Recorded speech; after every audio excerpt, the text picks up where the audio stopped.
Okay. In part 2 of our video, I want to look at the second reason why this whole log thing tends to make things a little bit easier. So let's look at the more general form of our transfer function. So in general, right, we said that a transfer function is a rational function, and thus it's a ratio of two polynomials of s. So if something's a ratio of polynomials, I must be able to factor it like we have here. Okay. So if I have this sort of product of these terms on top and the product of these terms on the bottom, I should be able to take the magnitude of this thing, right? And because we are generally interested in s equal to j omega, so I know that s is a complex number, okay? So because of that, h of s, if I plug in, s equal to j omega or whatever it is s is equal to, right? It's always a complex number. So if I take the magnitude of this, the magnitude of a product becomes the product of the magnitudes, right? That's what I'm doing as I go from this to this. And then if I plug in s equal to j omega, it becomes this expression. All of that is math that you should be able to follow. So, of course, if I actually go and evaluate the magnitudes, you should remember, right, that if I have a magnitude of a complex number, which is a real part plus an imaginary part, that becomes the square root of the real part squared plus the imaginary part squared. Okay? All right, so if I take 20 log of both sides of this thing, all right, I know that, as we've said before, because the log of, in this case, I'll write it as a, b, c, d, like that. That's equal to the log of a plus the log of b minus the log of c minus the log of d, like that. All right, because of that relationship, basically what I do is I'm taking 20 log of both sides of this expression up here, and it becomes this guy down here, right? So 20 log of h of j omega magnitude is equal to 20 log of k plus 20 log of the term that comes from the magnitude of this guy minus 20 log of the magnitude from this guy minus 20 log of the magnitude of this guy plus 20 log of the magnitude of this guy, right? Plus or minus whatever this guy's doing, depending on what n is, right? We're going to come back to this sort of term later, right? He's a little bit confusing, but in general what we're seeing is that if I have a magnitude of a bunch of poles and zero terms multiplied out, what I have is that each individual pole and zero term in the logarithm world gets added to each other. Okay, that result's going to be really important here in a minute. All right, so basically what I'm saying is, on the log scale, if I know how to plot one single pole or one single zero, I can add the effects of each individual pole or zero. In other words, I can look at a single pole term by itself. So it's this tau p1 guy. I can look at him by himself, draw his plot. I can look at the tau p2 term by himself, draw his plot. And then I can combine those two to get the overall plot. Okay? Now, if I were to look carefully at a zero term and a pole term. So in my previous video, I looked at the example of a single RC low-pass filter. So that has a single pole. And what I found is that for that situation with the pole, basically what I found is the log magnitude is 0 for frequencies lower than the pole frequency. And I found that the log magnitude is falling at a rate of 20 dB per decade for magnitudes or for frequencies higher than the pole frequency. Okay? So the log magnitude is 0 for frequencies lower than the pole frequency, and the log magnitude is falling at 20 dB per decade for frequencies higher than that pole frequency. Now, the only difference between this term here for a pole and this term here for a zero is the pole has a minus sign in front of it, and the zero has a plus sign in front of it. So if I go through and I did the analysis carefully, what I'd find is essentially the same result for a zero. Basically, the log magnitude for a zero is 0 for frequencies lower than the zero frequency. And I have a mistake on my slide. So let's fix it on the fly. Let's call this 0. Okay. The log magnitude is 0 for frequencies lower than the zero frequency. The The log magnitude is rising at 20 dB per decade for frequencies higher than the 0 frequency. So for the pole, because I had a negative sign, the magnitude ends up falling for frequencies higher than the pole frequency. For a 0, because I have this plus sign, the magnitude ends up rising at 20 dB per decade for frequencies higher than the 0. If you wanted to prove that to yourself, it's not hard to do. You just have to go through the same process we did for the pole and make the same approximations. All right? But I'll repeat this because it's important, right? For the magnitude of a single pole, the log magnitude is 0 for frequencies lower than the pole, and the log magnitude is falling at 20 dB for frequencies higher than the pole frequency.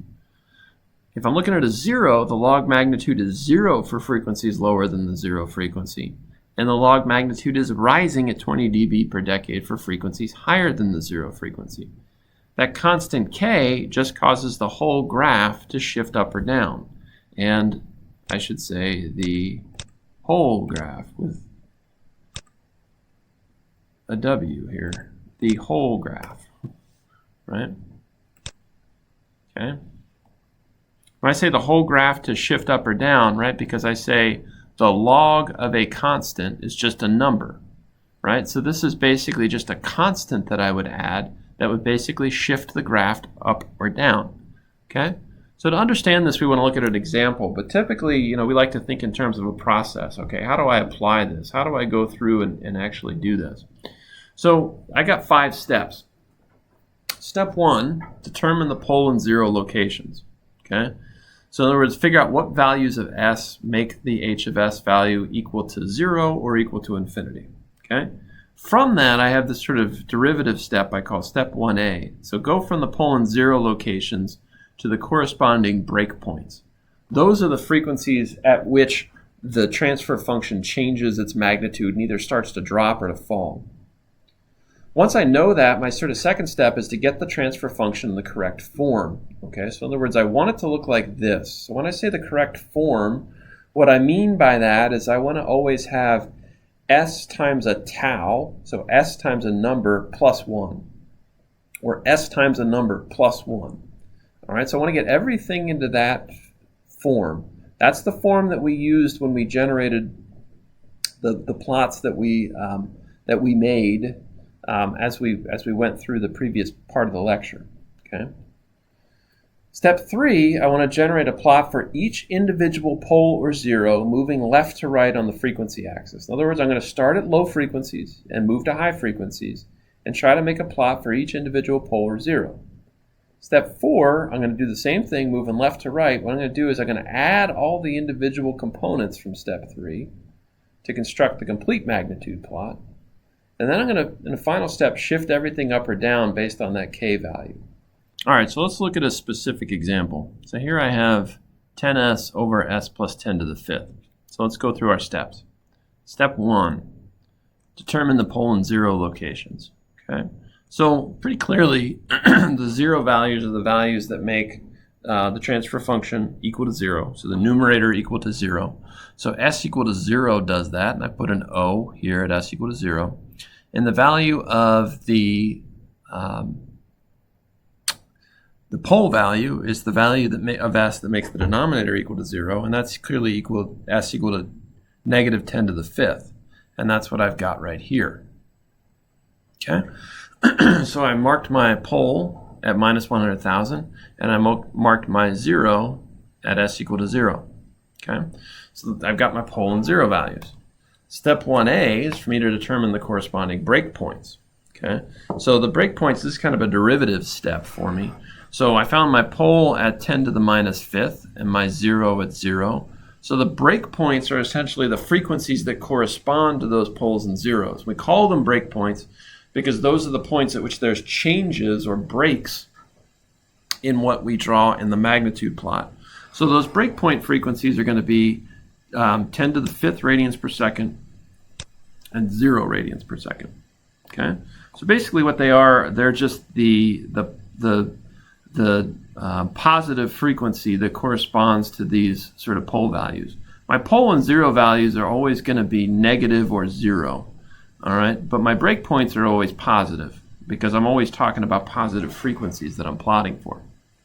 Okay, So that'll make sense to you as we go through. Okay? Next step, step 2, is to place the transfer function in the correct form. And the correct form looks like this, right, where we said that all of the real parts here are 1. Okay? So I don't have that for this transfer function, and very often I don't have that. So that means I got to factor this guy a little bit. So I have 10s over, I'm going to factor out 10 to the 5th here. 10 to the 5th. That's going to make this 10 to the minus 5s plus 1. Right? So I factored out a 10 to the 5th. Those are two completely identical expressions. And I'm going to write that as 10 to the minus 4s over s, well, I'll write it as 10 to the minus 5s plus 1. Okay? And I want to write it that way. So in this case, I see that I've got a single 0 at 0 and a single pole at 10 to the 5th. And I also have a k value on this. So now I can see from this that I have a k value of 10 to the minus 4. Okay? So I have basically, in this case, if I look at it, ks over tau p s plus 1, where my tau p value is equal to 10 to the minus 5. My k value is equal to 10 to the minus 4. Okay? All right, so it's time for me to start sketching. All right? So step 3 was to generate a plot for each individual pole and 0, moving left to right on the frequency axis.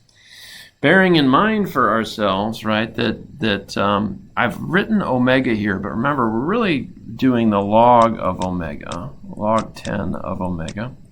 So let's write this, the log base 10, so I'm going to label these points here. So 0, 1, 2, 3, 4. I got to be careful to sketch these out as closely as possible to be linearly spaced. 5, 6, 7, 8. Now the question is, those are log values, and I'll do a little bit more back here. -1, -2, like that. Beneath them, I'm going to write the corresponding omega values. So what value of omega has a log that's 0? Well, it's 1. What value has a log that's equal to 1? It's 10. This is 100. This is 10 to the 3rd. This is 10 to the 4th. This is 10 to the 5th. This is 10 to the 6th. 10 to the 7th. 10 to the 8th.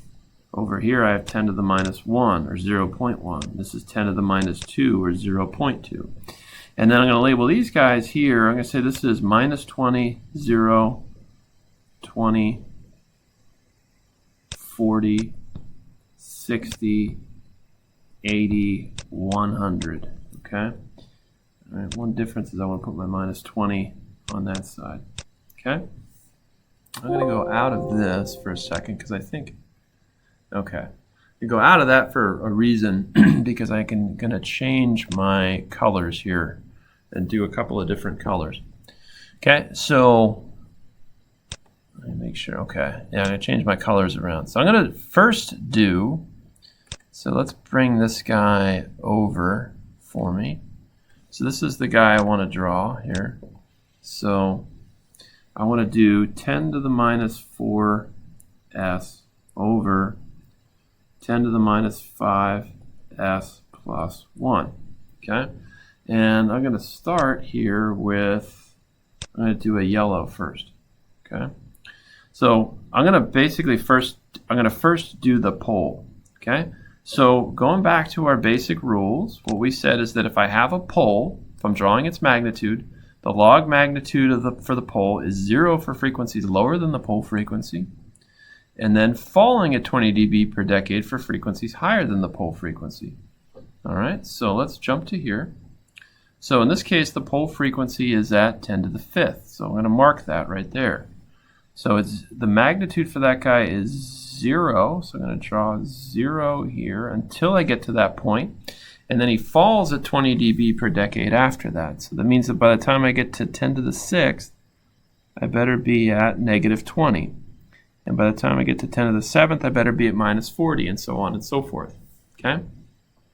So I just did that for the pole. Now I need to do this for the 0. Okay? So let me change the color again here.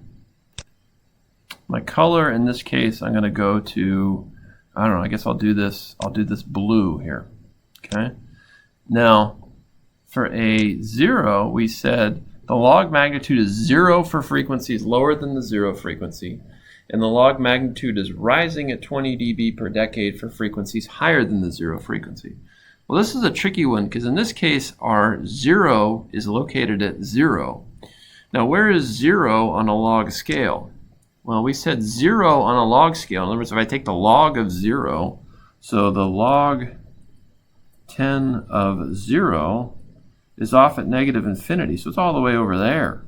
Okay, so at that point, basically, if I was taking, so what I'm plotting for the 0 is 20 log 10 of omega. All right. So what I see from that is when omega is equal to 0, I'm all the way over here, and I am all the way down on the y-axis. So essentially, what this means is that we said the magnitude for a 0 is 0 for frequencies lower than the frequency and rising at 20 dB per decade for frequencies higher than the 0 frequency. Well, by the time we get into sort of this range of frequencies, we are way past the point where we started rising. Okay? And in fact, what I should see for this guy is that he rises at a rate of 20 dB per decade, and he's going to rise like so. Okay? He will look like this. He's rising at 20 dB per decade, and he cuts right up through the origin. Now, how do I know he's going to cut up through the origin of that graph? Because I know that if I have 20 log 10 of omega, and I plug in omega equal to 1, this becomes 0. So I know that for this individual 0 here, this guy must be coming up like that. Okay? So at this point, I have now generated a plot for each individual pole or 0. So here's one for the 0, here's one for the pole. Okay? Now we're not always going to have zeros at 0, all right? So we'll look at ones later on Friday that have zeros at other locations, okay? But in this particular case, I have a 0 at 0, so he rises up. And I have a pole at 10 to the 5th, so he's flat and then falls down. All right, now our fourth step is saying moving left to right, add the results from step 3 to construct the complete magnitude plot. So to do that, I'm going to go back to here. So when I say move left to right, I basically mean let's look at this point right here, okay? And let's take the pole component, okay? That's the yellow, and add it to the 0 component, that's the blue. So I have 0 plus whatever this is. Here I have 0 plus whatever the blue is. Here I have 0 plus 0. Here I have 0 plus whatever the, or 0 plus whatever the blue is. 0 plus whatever the blue is. 0 plus whatever the blue is. 0 plus whatever the blue is. 0 plus whatever the blue is. Now I have something that's not 0 plus whatever the blue is.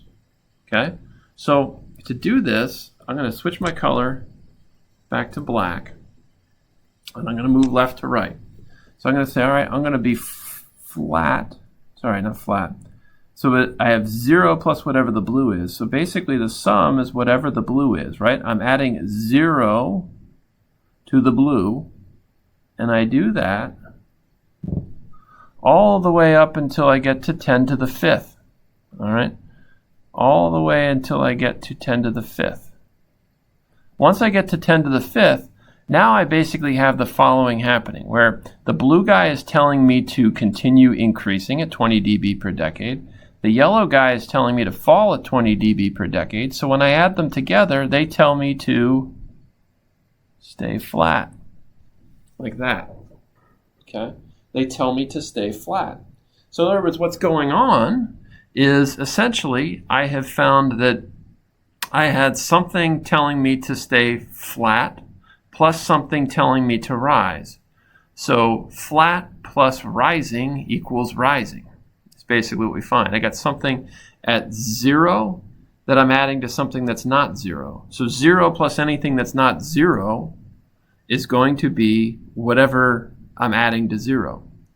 Once I get to the point where I have, essentially, so here at 10 to the 5th, I have the 0 telling my magnitude to rise. I have the pole telling my magnitude to fall, and so they equalize each other and they stay flat. Okay? That was our step 4. All right? Now I say step 5, shift everything up or down based on the k value. Okay? So our k value we determined was 10 to the minus 4. Okay?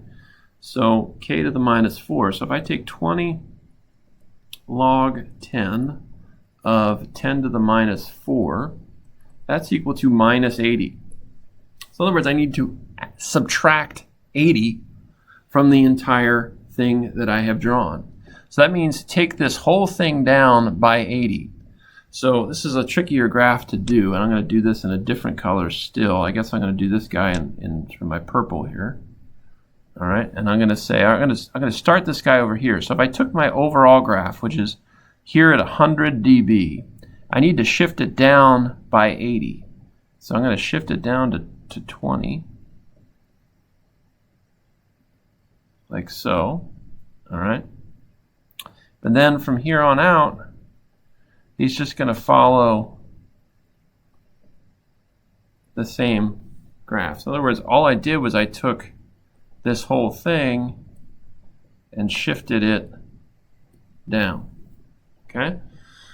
So that is my final graph. Now, if I were to go into MATLAB and I were to make an actual plot of what that looked like, it wouldn't look exactly like these straight lines. It would look pretty close. If I looked at the actual, I'll put that in, what color? I'll put it in green. All right. What I would see with that is it goes up, rounds a little bit, and then flattens. So the only difference would be this kind of rounding that would be there. Okay. We're going to look at a lot more examples of this in the coming 2 lectures. And we'll also be looking at, Dr. Yao will be doing some examples of that as well. But essentially it's this 5-step process. Where are my poles? Determine the corresponding breakpoints that go with those. Get the transfer function in the correct form. Generate a plot for each individual pole or 0 using these rules of thumb that we said. Okay? And then essentially move left to right, adding the results of each of the results from step 3, and then shifting everything up or down based on the k value. Okay, that's the process we just went through. We'll see a lot more examples of it.